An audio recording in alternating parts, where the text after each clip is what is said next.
My days working, taking care of my little ones can be a lot. I checked out Care.com and it was so easy for me to find local, experienced, and background check sitters. Finding our babysitter was way more affordable than I thought. Care.com makes it super easy. Search for qualified candidates. You can view their profiles, read reviews and ratings, check their availability, send messages directly, and get the help that you need. Care.com should be every person's go-to. This is GoPowerCat.com publisher Tim Fitzgerald. Thank you for listening to this PowerCat podcast. Make sure you never miss an episode of the PowerCat podcast by subscribing on Apple Podcasts, Spotify, Stitcher, TuneIn, or your favorite podcast network. And if you enjoy this podcast, please consider becoming a subscriber to GoPowerCat.com. We cover the Wildcats like no one else, with our VIP customers enjoying one-of-a-kind coverage from our team of professional journalists. And sign up today for an annual subscription to GPC and grab a 30% discount on your first year. And now here's the PowerCat Podcast. The following is a GoPowerCat.com and Spirit Street production. You've discovered your link to GoPowerCat.com's PowerCat Questions podcast, presented by Fridge Wholesale Liquor, and it starts right now. Now, let's go to the WTC Gig-Powered Studios. Here's your host, GoPowerCat.com publisher, Tim Fitzgerald. I promised you if you were good on Wednesday, we would give you a treat on Thursday. This is your treat. Another questions podcast. Maybe it shouldn't come as a surprise because last off week, which was a whopping 2 weeks ago, we did the same thing. But here we are, your second questions podcast of the week because there's no pregame podcast. Why, Riley Gates? I believe there's no game. There's no game. So Zach Carlson, were they good on Wednesday? Do we have to give them a Thursday podcast? Yeah. Yeah. You were good. You didn't cause any issues. You didn't burn the boards down, so. As far as Congrats. we know, we're recording this in advance. Maybe you did, and we look like idiots. I'm Tim Fitzgerald. I introduced those two guys. This is the second questions podcast of the week. We are sponsored by Fridge Wholesale Liquor. You know that. You have that in your memory. So I ask you this question. When you're in town, if you are a person who enjoys an alcoholic drink or might want a Gatorade or a lemon or a bag of ice, did you know they have great, huge bags of ice at the fridge? Why wouldn't you stop at the fridge? Is it because you don't like me? They got milk. They have milk. If you want to drink a Colorado Bulldog, isn't that made with? Yeah. Yeah. You're asking the wrong person. You betcha. Those are delicious. Oh, they look disgusting. It's Dr. Pepper milk and something. It's delicious. I don't even know what it is. I forgot, too, but I know it's delicious. Milk, by the way, you may not know this, is the other white meat. They have it at the fridge. Well, no, I don't. Ask for the other white meat when you go to the fridge.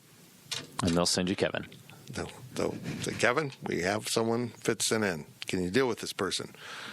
The first half of this podcast is brought to you by Tanner's under new management. Not because they had problems before. It was a very well-run place. He was so good, he got hired by Colbert Hills to run that entire place. That's how good he is. I feel like saying under new management is wrong. They have a new manager, but it's not. Under promoted management. I don't know. I'm going to treat Charlie like he was brought in from Omaha, even though he was the assistant manager, general manager. But anyhow, Charlie's in charge. Was that Charles in charge? Isn't that an old TV show? Anyhow, I think so. Go in there. It's an off week. If you're in Manhattan or the area and you want to watch college football, go in. I kind of wish I could do that, but I can't. I got to drive on Saturday night, so I got to be good. Go in there on Tanner's on Saturday. Say Fitz sent me. They will add 10% to your bill. I went in on Sunday. I don't think that's. They probably won't add 10% to your bill. Don't associate yourself with me. I went in on Sunday and forgot how crazy it is on NFL Sunday. NFL Sundays? Because they have every game. It's incredible. It is the best place. I'm not lying when I say it's the best place I've ever been Not even Vegas. I've been to some sports bars. The way it's set up with TVs is remarkable. If you want to watch your team, you will, assuming there's a table, you will be able to see your team. Exactly. Get to the fridge. Get to Tanner's. Get into the Power Cat podcast. Oh, you're there. Good. Let's get rolling. Zach, your questions from Wabash Station. First question, the first half from Wildcat Wabash. Could you make an argument that we've gotten collectively worse starting with our first Power 5 team, Mississippi State, to this past Saturday against Baylor? They've certainly looked worse in every game. But I don't know if they've been worse. Yeah, they've looked worse. I think Baylor... Okay, let me do this. I think Mississippi State's a pretty good team. I'm beginning to suspect that Riley Gates was wrong the whole time, and Baylor's better than Mississippi State. Yeah, that Baylor defense is legit. I would like to apologize to Matt Rule and his friends down there in Waco. Until he apologizes for the hoodie. Yeah, that's fair. But I definitely misjudged Baylor. I feel like the competition has just gone. I think Oklahoma State was better than Mississippi State. I think Baylor's better than Oklahoma State. Yeah, I don't know. I think Mississippi State, it's a good win. You win on the road and won in a Power 5 venue. That isn't a really bad program like Rutgers. I mean, you did. You went into the SEC and won. Heck, fire K-Staters. Be happy. Last time you went in the SEC, you lost to Vanderbilt, and they turned out to be awful. And we thought they looked good that day. So, yeah, exactly. It is concerning, but I don't think it's like a trend or they're going to keep getting worse. Yeah. And worse and worse. I think they'll kind of gather themselves and ramp back up. I think they got hit in the face by Oklahoma State and didn't know how to react. And I think Baylor was just a damn good team. And they didn't have an answer for them. There was no offensive answer for that Baylor defense. I agree. From MBCat, is it time for Kleiman to become more involved in play calling during the game rather than letting Messingham make all of the calls? No. Yeah, Chris Kleiman's a defensive coach. I mean, he could probably call plays, but he's never done it. He's called defensive plays. And I don't want, even if he was an offensive coach, I don't want him calling offensive plays if he was a defensive coach. You hire a coordinator for a reason, all right? You hire a guy that you trust in the heat of the moment or in the non-heat to be able to call the right play at the right time. I'm not saying you should have no involvement, but if you took over the play calling, I mean, what are you doing here? That's full-on David Beatty. Yeah. Look, if he's going to get more involved, it needs to be in the middle of the week. Let's really, and he's talked about this, let's look at what we're calling and what we're doing and what's worked and what hasn't worked, and let's really evaluate our game plan and decide if we want to do something different, how we want to start games. That first drive of the season was very scripted, and I hope that first drive against Baylor wasn't scripted. Pass. Because that was a bad script. I think they checked into some things or they saw some things. Bottom line, you've got to establish who you are. If they put 10 guys in the box, running the ball serves a purpose. Run the ball, punt. I hate to tell some of you this, that serves a purpose. Run the ball. Don't run the ball, but play action, throw the ball. When you build your offense off a running game and play action, if you haven't established the run, your play action's just worthless. There's no reason to honor it. They're not falling for it. It doesn't matter. They're stopping your run. And I don't think Mess has been a bad play caller so far. I think he's made some very questionable decisions, but which offensive coordinator hasn't made questionable calls at times? And I think, yes, he could open up the playbook a little bit more, but I also don't want him running a different play every down of every game. I want them running some familiarity plays that they know that they can do well, that they've practiced multiple times before, that they've done in a game. So yeah, I mean, this is not just a dig at. This is a dig at every fan, probably myself included. I do it too. The easiest scapegoat in the world is to blame the offensive coordinator. Why did Dana Dimmel get all that hate? Why did Andre Coleman get all that hate last year? Why did I yell, at the Cowboys offensive coordinator every game for the 16-game season? It's an easy thing to do because you just don't accept the fact that sometimes you're just not better. It sucks. Yeah, it is what it is.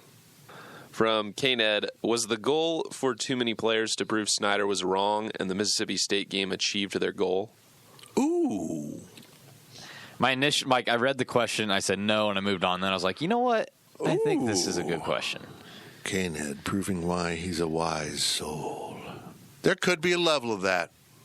There really could be.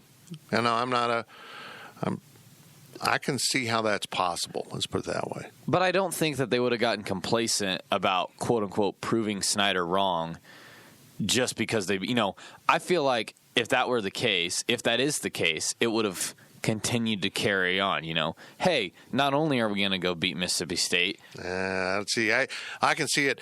Look, we got our butts kicked to Manhattan last year by Mississippi State, and we just won in Starkville. We have arrived. We have turned the boat around. We're in good shape. We're a good team. Oh, no, we're not. Boom. It just collapsed. That's what it feels like to me. I don't think it's crazy to think that there's a little bit of let's go show people that Coach Snyder wasn't utilizing us all that well. Well, I know that's got to be the case with some of these guys. Yeah. From Yo Mama, is this coaching staff struggling with having to play a competitive schedule week in and week out instead of 2 to 3 games during the season at North Dakota State? It was one of my concerns, honestly. I said it from the start. You don't just get up for South Dakota State in a playoff game and whoever else you might have scheduled. You got to be ready to go week in and week out. The Big 12 is the Big 12. I mean, it's everyone. It's big money here. It's even Kansas is trying to win, even though they haven't been able to figure out how to do it on a consistent basis. I mean, you just look at the programs that now you're rubbing elbows with. People look at Tech and West Virginia as your equals. Well, just in the last few years, those like Kansas State have been really good programs. There's so much more talent at this level spread across the board than there probably is in the Missouri Valley FCS. I don't know if it's so much preparing for good teams. I think it's maybe they didn't understand how tough it was. I think they thought, yes, it's going to be difficult. However, we trust our system. We think that we have guys that can fit them. And if we go in there and we execute our system, everything should fall into place. And I don't think they realize every other team does the exact same thing. Yeah. And these are familiar systems. I'll be really interested to see how he does against West Virginia, Texas Tech, and KU because Gundy and Matt Rule are both established. They've been there, kind of gotten settled in, These guys are also very new. How are they going to handle that? From Wildcat Wabash, can we officially say the honeymoon phase is over for Chris Kleiman? Oh, no, it can get a lot worse than this. Nobody's honeymooning, I don't think. No, yeah, but yeah, yeah, that's a good point. The honeymoon might be over, but it could turn into an abusive relationship real fast. Yeah. They could end up 3-9. I'm not saying they will. I think they'll win at Kansas. I think they've got at least 2 wins left on this schedule. But I think some of you, I mean, even I did it. Well, they're 3-0, and they go home and win this and that, and then they go to Oklahoma State and they win this, and pretty soon they're playing Patrick Mahomes in the Super Bowl. We kind of all fell into that trap. Maybe just need to adjust the sight line, get it off the horizon, and get it onto today. I think that's fair. Mm-hmm. The honeymoon is absolutely over at this point, but I felt like K-State fans had done, for the most part, a really good job of throwing it all out the window on game 1, honestly. I felt like they were like, all right, we've had the win the dang day thing for a while now. Mm-hmm. Let's go actually see it on the field. Now, the first 3 wins extended it a little bit, but I thought K-State fans had kind of done a pretty good job of moving on. It was not KU and Les Miles. That's for sure. Well, I've heard a few fans say to me, okay, enough with the slogans. We can pound that stone. We can win the dang day. We can do all that. We can We can run an advertising campaign into the locker room all we want. Here's fancy new duds. Let's get the substance, too. And it's valid. I get it. From K-Ned, the wide receivers are not great, but is it possible that the quarterback play is just a guy, too? Oh, I put it in the questions. Good job. Good job. Yeah, it is possible. It is. But I've seen enough from Skyler to know this can be a pretty good quarterback when he's confident. We've seen him rally the team. We've seen him lead comeback victories at Tech and places like that. I mean, he can do this. He's got to get out of his own way. I don't know if he's not spending enough time studying progressions of receivers, or he hasn't worked out a good enough relationship with receivers to know, okay, I'm in trouble. You guys need to flow this way, because that really seems to be part of the problem, too. He's always fleeing to his right, and when he does that, nobody kind of follows him across there. He has a lot of times where there's just simply no receivers. Just no one out there. Almost like they don't practice him bailing on the pocket because he's so comfortable in practice that he never bails on the pocket. Right. That's exactly what it looks like. Man, I just came up with that on the spot. That's good. You might want to go give yourself a self-affirmation in the mirror. I might want to just stop talking on this podcast right now. Okay. Well, all right. Didn't know you'd take me up on it. Another podcast debut, this one from KSU CB. Welcome. What's up with the offensive line play? Is it talent, effort, or scheme? I think it's talent. I don't think it's scheme because maybe it's Connor Riley's scheme doesn't fit this talent or this group of players yet, but I trust Connor Riley.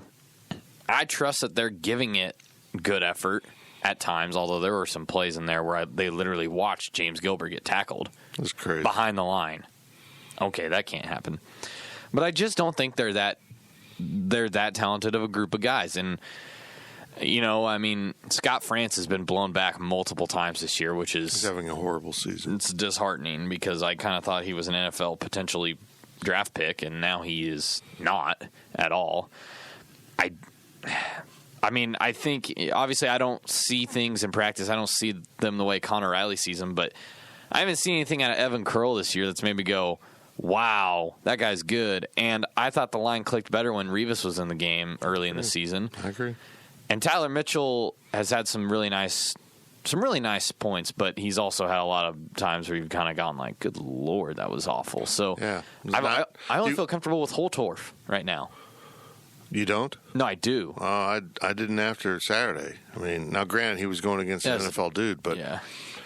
You could just watch them. If you slow down plays and really watch them, you can see them getting to spots late. You can see them just flat getting beat.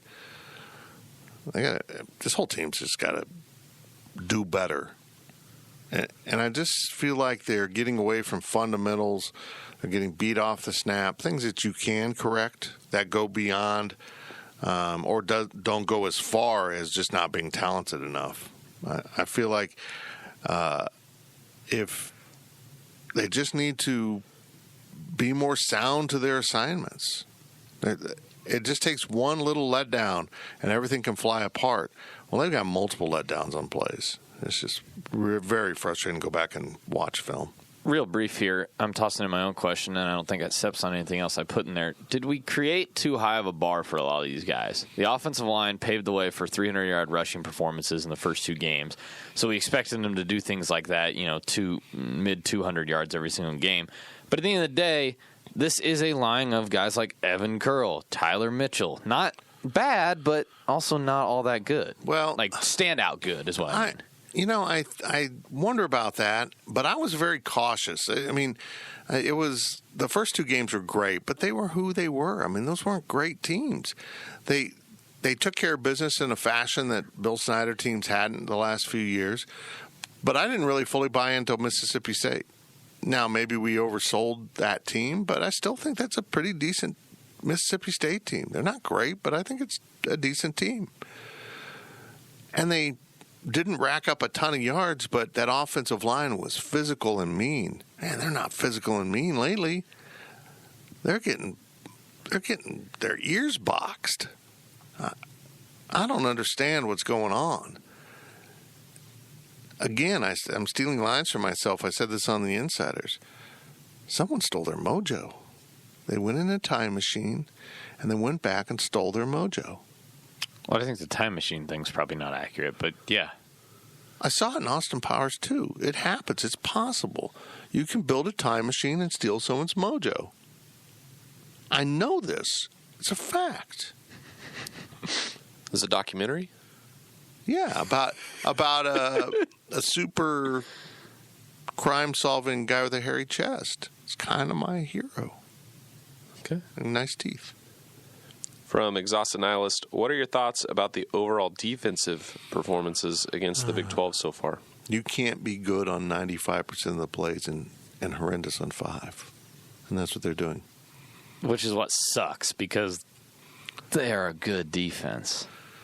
They can be so good. Safety play right now is tragically bad. Yeah. Tragically bad. I love Denzel Goolsby. He's one of the greatest young men I've ever dealt with in my life. But he's taken some horrendous angles, and Wayne Jones has been an utter disappointment for me. And he's another good kid. That's the thing, though, is I feel like both can be a lot better than they have been. They're playing fast without wisdom. It's like you can watch them on film on some of those big plays. I'm running fast to this spot. And there's no reason to be at that spot because the tackler or the ball carrier just went right by you in the spot you probably should have been in. It's baffling to watch. I feel like those things going on defense are very correctable. That they've kind of swung it too far the other way. We want to play fast and hard and run to the ball, and they've given up some assignment security. You've got to take care of your job. And Coach Snyder would always make sure he would give up the speed and the great athleticism to put the guy out there that could take care of his job. He would be in the right gap but get run over. So now we swung too far the other way. It all comes down to this. Everything we're seeing with this football team comes down to this for me. Whether it's the head coach, assistant coaches, coordinators, players, take care of what you're supposed to take care of. Do your job. Trust your brothers to do their job. It's just all kind of like a house of cards right now. It's coming down. From Purple Powerhouse, on a happier note, how amazing was that punt by Devin Anktel? Wow. I'm not shocked. Excuse me, I'm not shocked. But, damn. I wasn't even filming it. I was just standing there watching it, and I'm right at the pylon. I'm like, oh. Right to me. Should have been filming it. Don't tell me these things. Hey, I think we said at the start of the year he's an NFL guy. He's an NFL guy. The ball explodes off of his foot in a way I haven't seen in a long time. And now he's beginning to put the ball into better situations in terms of field position. He's an NFL guy. I mean, he did it twice. They got screwed because I think it was Landry stepped out of bounds on the rundown, but he put 2 balls on the 2-yard line. That's impressive. I hate seeing him play. I hate when he's on the field. But he's going to, like I predicted, I think he'll be first-team All-Big 12 punter. So, you know what it usually means if you got a first-team All-Conference punter? Not a good season. You're not having a good offensive year. Last question of the first half from Adam K63. Does Matt Rule have the blueprint on building a team from the bottom to the top for a Big 12 team? First, add a hoodie. Don't ever pull it up. Just cut the let it sleeves hang off. there. No, someone tweeted this because, I tweeted on Saturday. I said, reminder that Matt Rule was 1-11 in his first year at Baylor. Chris Kleiman's barely you keep hitting that mic, man. I'm out of position. The Whopper threw me off, man. I was like, Chris Kleiman's barely started the job. Matt Rule was 1-11 in his first year at Baylor. Give it time. Things will be okay, because people were ready to jump off the ship after that loss to Baylor. And someone's like, we should not compare ourselves to Baylor. And I was like, they are 5-0, 2-0 in the conference, just beat you, and they're ranked. Why would you not? What's wrong about being compared to Baylor? As a football team, comparing yourself to Baylor is not a bad bar. And Matt Rule is a good coach that I wish would have taken the Jets job. Baylor's defensive line, Yes. Would you take their safeties? Yes. Would you take their receivers? Yes. Would you take their quarterback? I just think he's got good stuff around him. I don't think he's that great. I just think he's real solid, makes good decisions. He, unlike Skylar Thompson, knew when to throw the ball away instead of take a sack. So, I don't know. Well, that's it for the first half of this Thursday Questions podcast. We're going to move on to something entirely different in the second half. It's basketball. You had some basketball questions this week. New uniforms were announced. Some questions about the roster.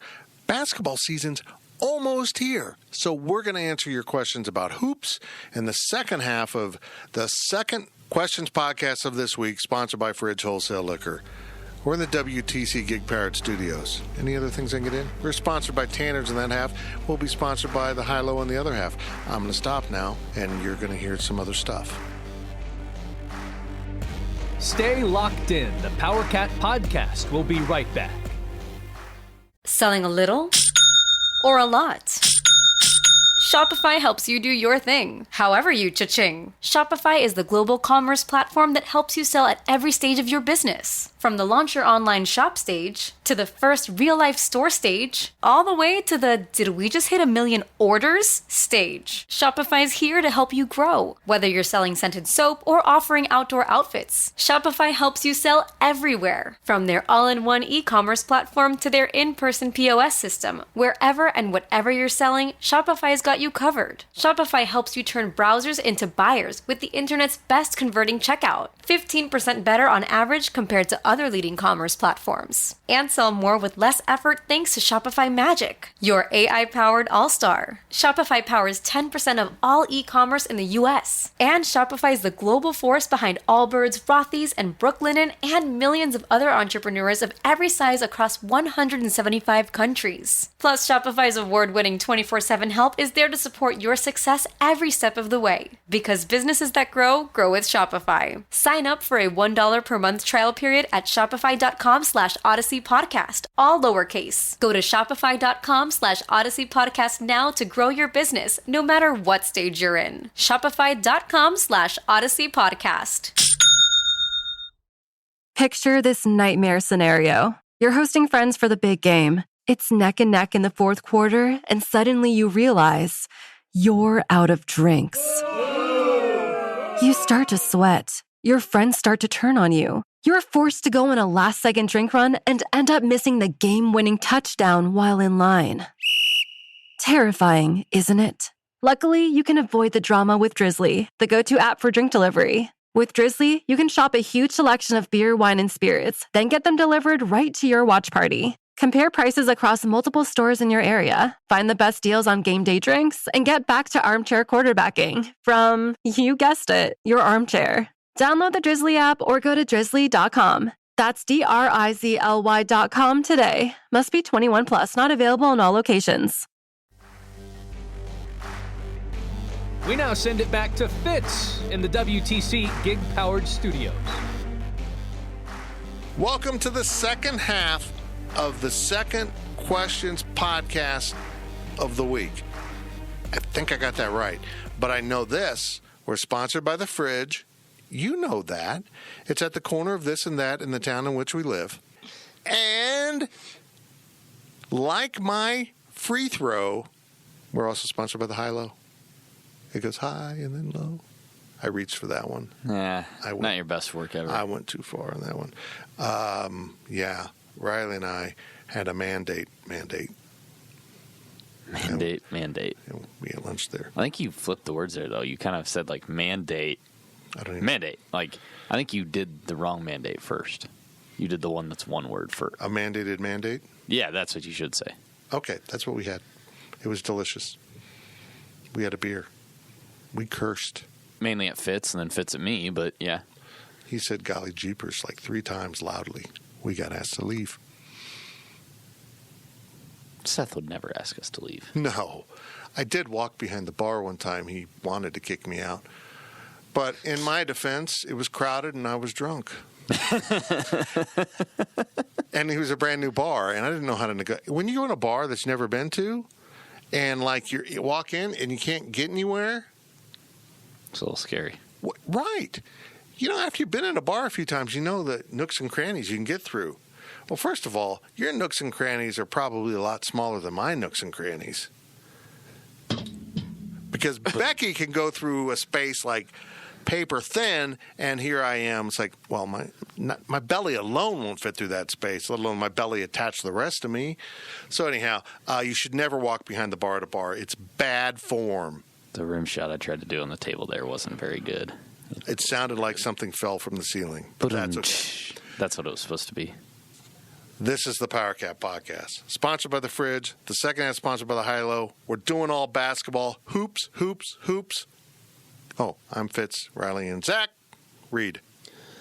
First question of the second half from Purple Powerhouse. Is Snead ready to make this his team, or is he going to be one of those guys who's really uncomfortable in a leadership position? I think Xavier is matured. I think probably going to the NBA, not combine, like all the camps or whatever, training for teams, I probably matured him.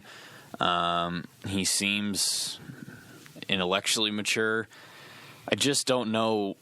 Without seeing him in a few games, I just don't know where he's at in terms of his game, because there were a lot of times where you're like, all right, they got to rely on Xavier here because, Barry picked up 2 fouls and Dean is once again being old Dean, so Xavier needs to step up. And then at times he would, and then you'd kind of be like, all right, where's Xavier? Oh, he's 0 for 7 from three-point land because he thinks he's a three-point shooter. Like, I just don't know what to feel about Xavier right now. Xavier he's come so far. I mean, he really has turned into a player that has an incredible upside. He has an NBA upside. But he still needs to work on things. He's got to improve that three-point shot. He has to improve his defense. He's got to learn how to play above the rim on a consistent basis, because he can. Putting the ball on the floor and taking it to the rim in traffic has not been something we've seen him do a lot of. He's mostly been in the open floor. But we're talking about leadership, and I think he can lead. I think he is a good leader. I think he'll embrace it. It's probably been a little bit different since the other guys graduated, because they had been the leaders of the team even since their sophomore year in some ways. Mm-hmm. I mean, it's been their program for 3 years. So it's a new role for him. He's not alone, though. I think Cardi Jada will be really good. I mean, I think he's a natural leader. But again, it's hard to be a leader if you're not playing well or you're not playing consistently, particularly in energy. So he has to make sure every time he steps on the floor, he's laying it all out there. Yeah, that's exactly where I was going. He needs to talk to Barry, I guess, probably, and just be, how do I become Barry Brown? Because Barry took over in one way or another. He was always going to make sure he was doing his job in terms of shooting the ball, getting the ball, whatever. If he wasn't hitting them, all right, I'll go find my teammates. I'll get them the ball, Mm-hmm. How does he go into that? Can he do it on a night-in, night-out basis, or is he going to have nights where he starts 1 of 5 and then just kind of wants to pass off to somebody else to let them lead that night? That's going to be the biggest question. I agree. From Yo Mama, what should we anticipate out of McCall Mayween this year? That's a damn good question. Again, we just talked about consistency with X. Mac's a guy who's got to be consistent. But I think he succumbed to being in the shadow of Dean Wade. And when we saw him, when Dean wasn't available, we saw flashes of a really good basketball player for Mac. Mm-hmm. But again, you're a senior man. You're going to have to be consistent. You're going to have to be able to, score on a regular basis and rebound. His hands really trouble me, man. I hope this has been an off-season thing. Work on your hands. Catch a lot of balls. Just do everything you can to improve your hands. I don't know, man. He's got to become a mean dude. I mean, honestly. He looks the role, but he's not. He's such a nice kid. He's a really good dude, and I think he's very smart. But he doesn't have that. Look, if he gets the ball down low and he goes up, and it's really hard play, probably a foul that they don't call, he's not going to stick out his elbows and fight for the ball. He's going to kind of try to reach above the crowd, and hopefully he gets it. And I think a lot of that is probably just his personality. You can't force somebody into being something they're not, into being somebody, a type of person that they're not. But he's got to get there, because he will get pushed around if he's not there. And maybe consistency for him is not those games where he went off, KU, what he have, I think 17 or something like that against KU in the Sprint Center. Maybe that's not the bar we should set. Maybe the bar we should set for Mac is 10 points and 6 rebounds. Mm-hmm. I mean, I think that's fair to expect of him. But then he always has those games where he goes off for like 26 or whatever, and you're like, where the hell's this been the whole time? So he's been a puzzling guy to follow, but I think he could be pretty fun this year. If they can get 10 and 7 out of him, I'll be really happy. That'd be I almost great. got greedy and said 12 and 8. 10 and 7, I'll be really happy. From Adam K63, it feels like we never got consistent production out of Mike McGurl. One game would be really good, the other would be bad. Can he find consistency now? Mike is... I don't know if Mike's there yet. I don't mean to be hostile this time. I just don't know what his upside really is. I don't know if there's that much more there. Again, the question was about consistency. All of them that are now ascending into greater leadership and playing roles have to be more consistent in their effort, their leadership, their body language, everything. What Mike offers is blue collar, man. Yep, that's exactly what I was Be going to say. that dude that gets on the floor, that will defend his butt off. Again, his foot speed may not enable him to cover some of the guys Barry did, but be willing to do that. Go down as a guard and get rebounds. I don't expect Mike to blow up any stat sheets this year. Maybe 1 or 2 along the way. I don't think he's that player. I just don't. I don't think he'll be that player this year. I don't think he'll be that player when he's a senior. I think his game is I'm going to come in there for 12 to 14 minutes. It'll probably be more this year, obviously. And in fairness to Mike, we haven't seen him with an opportunity to play a whole lot more minutes. And I think we could. I think he might. Is he going to start this year? I hope he doesn't. I mean, again, I think if you're starting Mike McGurl, he's not a starting player at the Big 12 level unless you've got some questions. Or he makes incredible strides. If he turns into a pure shooter, if he works on his shot so much, because I suspect it might be there. It's really not a consistent shot, but it looks like it has the structure to be a really good shot. If he can consistently knock that down 40% plus from 23 in, he can be a starter. You add that into being the play hard guy, all of a sudden you're that guy on Baylor that you hate because he just knifes you all the time. K-State needs that. They've lacked that.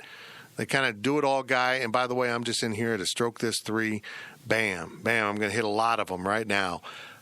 If he becomes that, boy, will he be a valuable commodity. The way I see it is you've got 4 different starting combinations you could go with, and it's 4 different players. Look, the locks are going to be Cardi will start. I think Dejuan will start. X will start, and Mac will start. So there's 4. Those are not going to change, in my opinion, unless Dejuan is just a total letdown when it comes to time to play. Mm-hmm. You can either go with Mike in there. You can either go with David Sloan in there.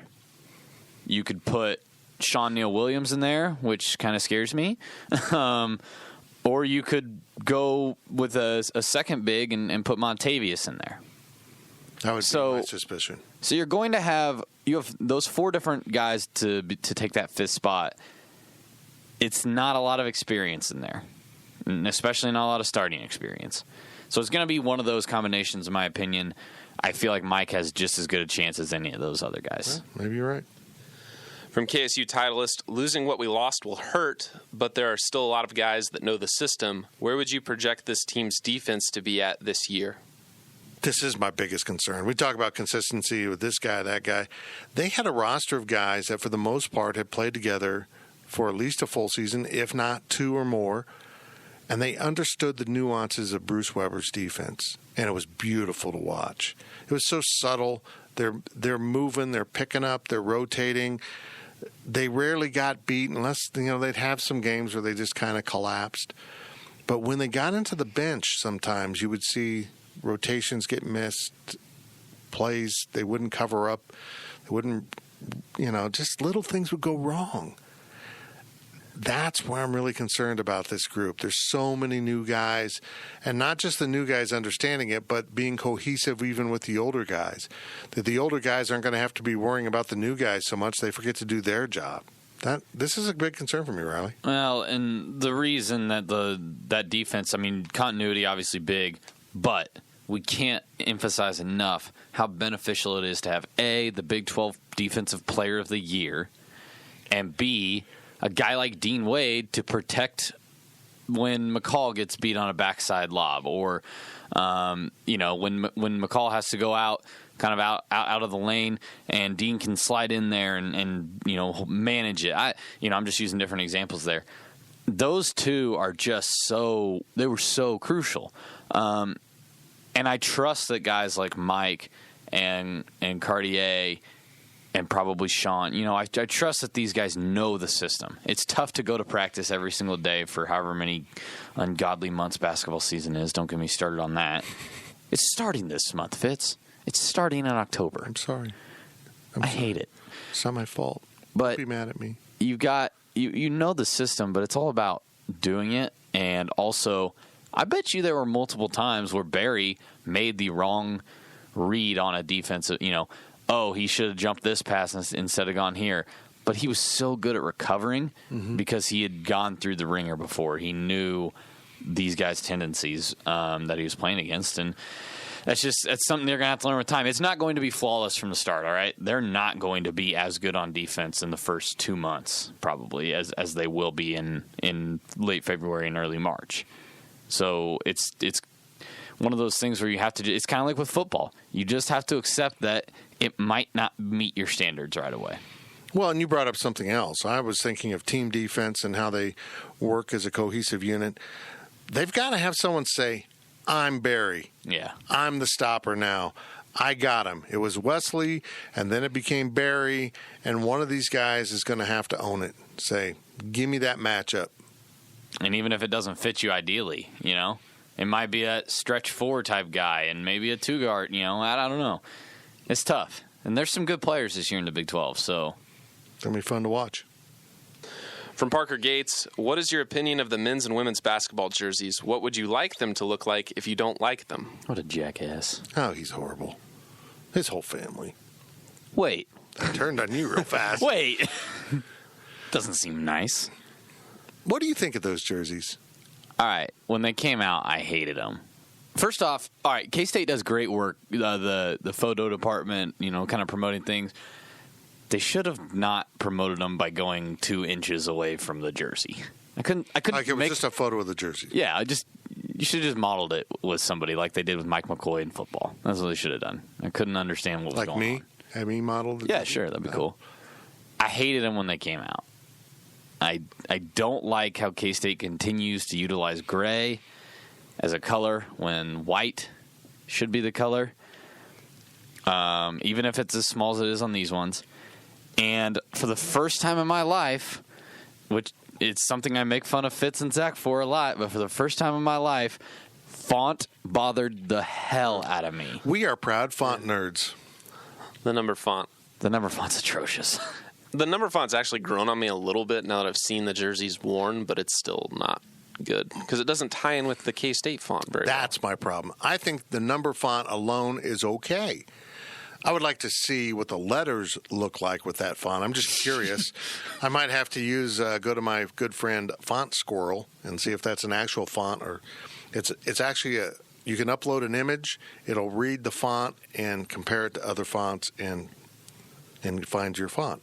I think the nameplate on the back didn't look too bad. At least you could see Is that in the letters? You could see the stitching Please through tell the me. jersey, and it looked, I don't know, almost nice and narrow.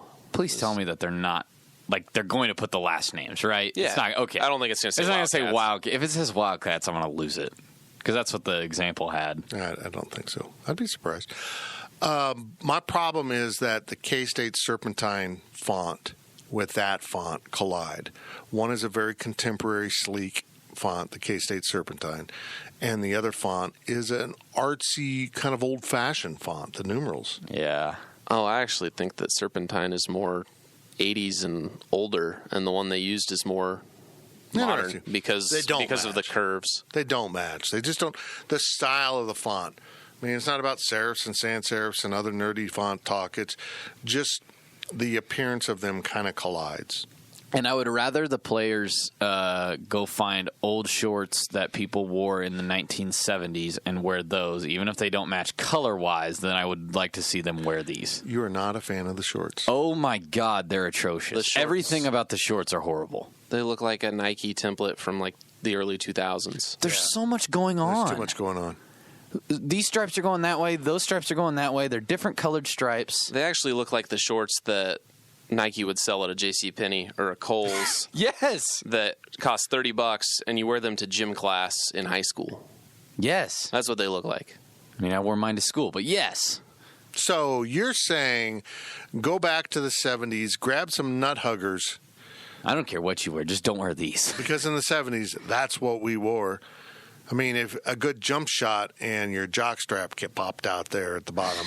That was just my very extreme example, because apparently when I said that I wanted to light the shorts on fire, people took that literally. Not people, one person. All right, one person took that literally. Riley is not violent towards clothing. Look, if you gave me a choice, what do you want to wear? Just stay in last year's uniforms. They were clean. They were easy. They had the Power Cat big and noticeable. I liked the jerseys they were wearing. Okay, we have a photo of Barry Brown on our wall right here in the WTC Gig Powered Studios. It is a solid purple jersey. It says K-State in Serpentine and the number 5 in Serpentine. I can't tell if there's piping, There is. black. The black, the It's- shoulders are black. Oh, I thought you were talking about around the. Or maybe it's Yeah, there's some K-State. black trim in there, but you really can't tell. The shorts are solid purple with white Power Cats on the sides and the Nike swoosh in front. It is clean. I love it. I don't like changing the font for the numeral. And then we've got this picture of Jake over here, and it's, the jersey Jake wore. And, that's the most I would want to go on shorts, is the little stripe that Jake has coming down the side. At least those stripes are going the same direction. Maybe Barry's have stripes. We just Well, they're like, They've got the triangle yeah, motif. they're like half chunk. I don't really know how to describe I'm just it. not into stripes. I'm not into that. I want solid colors. You can put piping, edging around it, but I'm a simple man. I don't like them overall. However, The purple's lighter too. yes, it is. I can't decide where I stand on that. I'm still chewing on that because I kind of like it. Wait until you see it on ESPN Plus and what color does it look like? Well, aren't you And let us optimistic? That's assuming you can see the game on ESPN Plus. Is the game actually on? Hi guys, welcome to Wyatt Vision. I'm just gonna give them a tip of the cap here, though. They're not the women's uniforms. You're not a fan of those. Oh my God. I'm so sorry to anyone listening to this that is a fan of women's basketball, is involved in the women's basketball team. They're going to look horrible. K-State could go 18-0 in women's basketball this year, and they're still going to never get my stamp of approval on those jerseys. No, I'm with you. Why on earth is the top half a different color? I don't get that. It's probably Nike's women's template across the board. Oh, it's a train wreck. What are they going to do with like OU and Texas? What are those going to look like? Baylor. Baylor, yeah. But let's go back to one thing you said. You said you don't like K-State using gray. Do you like them using black? Because black's not a school color. Where do you stand on the black? I don't like them utilizing it as much of a school color, but I like it over gray. Look, your school color is your school color. Be proud of it. Purple and white. It's in your damn fight song. Purple's the only color. It is in your damn fight song. Look, if you want to have silver or black as part of your color scheme, go on to your own page. It says what your school colors are. Add in the Pantone and the web colors. Go do it, man. Add in the CMYK, the RGB, all that nerdy stuff. Just make them secondary colors. Just go ahead. I had to prove to someone that Tulane actually has light blue as their color. there was an argument. Tulane grad, no, we're green. And I don't know why I got into this. And I'm like, well, go to your school's own page. Right here, a secondary color is that light blue. It's part of your color scheme. Also, I think that's cool. Why'd they take the Power Cat off the neck? Like where the neck kind of meets in the middle, right above the words K-State. They used to have Power Cat right there, and they don't have it on this one. Make it lighter. Bet you those jerseys are like now 20% lighter. God, They're probably like that. 200% lighter than the ones that they first released that said that they were 20% lighter. So if I wore those jerseys, I'd be 20% lighter? It doesn't work like that. Does what? Yeah. You just said what? Put it on. You tell us. Nobody wants to see me in a basketball jersey. That man's man boobs are hanging out the side. Yeah, there we go. On to the next question. From I Like Pickles Cat, what are your expectations for our basketball commitments for this cycle? I think he means how to translate into college, I would assume. I think that Nigel Pack will be an immediate impact guy. I have a gut. This has been one of the best he gets that Weber's ever had. I'm going to go on the record saying that. I think Kazuki could come in off the bench and, knock down a few shots, maybe get the scoring back going if you ever need him like that. I don't think he'll necessarily start or anything like that, but I think he could contribute. I need to hold off on Miguel. I feel like I know a lot about him, but I feel like I don't know enough about how he's going to translate to the tougher competition because he didn't play in EYBL. He played on Under Armour, and, there's no secret that that's a lower level of competition. So I just want to see kind of how he translates a little bit better. It's going to be good. These are the guys that they need, I think. And then, obviously, you're going to have these younger guys, the current freshmen this year, with a year of experience under their belt. They're building a good core right now if Weber wants to ride off into the sunset pretty soon. I'm telling you what, this is the most, even with that class that just graduated, they didn't follow up that class. They added Xavier, but they didn't add another wave of talent. They seem to be putting back-to-back recruiting classes together here really for the first time. Yeah. I don't think it's any secret that I haven't been fully sold on this program because it just seemed to be patchworked to get through. This is beginning to feel like they're really putting together a solid core for a long run. I think this season, I'm not very optimistic about this season. I'm really trying to temper my expectations here. But that doesn't mean I won't see these freshmen and go, man, they're going to be good. Now you back them up with another freshman class. And if you really get after it and sneak in a few more guys, they can really build something, which would be really cool. To be able to say that they've won 2 Big 12 conference championships and not really ever had a solid foundation that can weather the long term. Maybe I'm totally wrong about that. Maybe this is a top 3, top 4 team in the Big 12, and I'm just totally missing it. I don't see it. I would be missing it, too. I don't see that they're an NCAA tournament team right now. Maybe I'm wrong. But now, if these recruiting classes are as good as they seem to be, man, it's going to be good in 2-3 years. May not be this year, but maybe next, and the year after, and the year after. And if they keep backing it up, yeah. I know it'd be really tough for a college coach to give it up after so many years and still with so much energy. But if Bruce Weber wants to end his time at K-State on a high note with A, a lot of team success, and B, leaving the thing in a good spot, doing it before this 2020 class is gone would be the right time to do it. I'm just saying. Yeah, I can almost see when these freshmen are seniors, the ones in the program this year, might be a good stepping out, but who knows? Or like leave the next, you mean like leave the 2020 class? As seniors. Yes, okay. But who knows? Maybe the 21 class will be really good. Right. And he can, I don't know. But coaches don't do that. We just saw that happen in football. They don't leave when they're going to leave something behind. They don't leave fun toys on the table very often for someone else to have. They want to play with them. Last question of the podcast from Purple Powerhouse. Given the guard-heavy recruiting and emphasis on guard play, is it really any surprise that we can't recruit big men? That's fair. I think it's a fair point. It's clear they're okay going for a small four and then a fifth guy that can serve as a decent forward / big man. They definitely don't utilize the big man as the main part of their offense.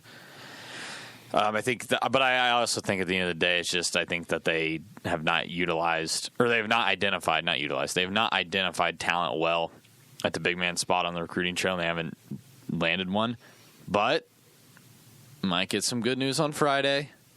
And if Davian Bradford does commit to K-State, this should change. This should, I can't emphasize how much I'm saying should, because Levi Stockard should have changed the narrative.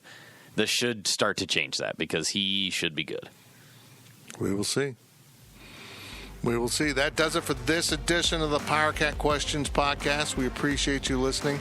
No pregame podcast this week, as you well know. There's no game. Why would we pre it? But we will have the Overtime podcast on Friday. We have something very special for Friday's Overtime podcast. We went full gimmick this week. Full-on gimmick. We don't know if it worked, but we did it, and I think that's the best you can expect from us. You've been listening to the PowerCat Questions podcast, presented by Fridge Wholesale Liquor. PowerCat Podcast. All rights reserved. GoPowerCat.com and Spirit Street Publishing. With Blue Link Plus, you can access your Hyundai Tucson Limited remotely. Doors unlocked, temperature set, lost car found. There it is. Get complimentary class-leading Blue Link Plus. Call 562-314-4603 for complete details.